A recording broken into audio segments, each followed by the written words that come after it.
கிருஷ்ணகிரி மாவட்டம் தேன்கனிக்கோட்டையில் விடுதலை சிறுத்தைகள் கட்சி நிர்வாகியின் இல்ல திருமணத்தில் கலந்து கொண்ட விடுதலை சிறுத்தைகள் கட்சி தலைவர் தொல் திருமாவளவன் ஓசூரில் செய்தியாளர்களை சந்தித்தார்.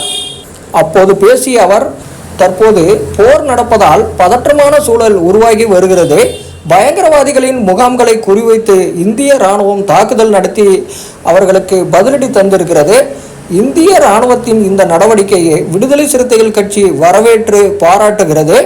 ஆகவே பயங்கரவாதத்தை முற்றிலுமாக துடைத்தெறிய வேண்டும் என்பதில் விடுதலை சிறுத்தைகள் கட்சி உறுதியாக இருக்கிறது.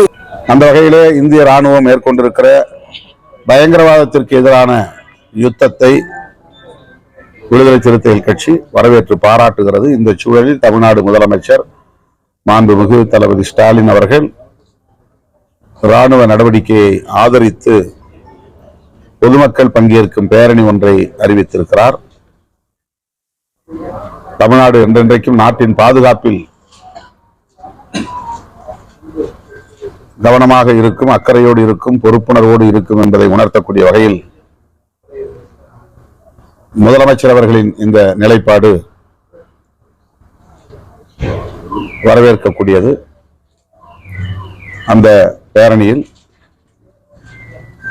விடுதலை சிறுத்தைகள் கட்சியின் சார்பிலும் பங்கேற்போம் என்பதை தெரிவித்துக் கொள்கிறேன்.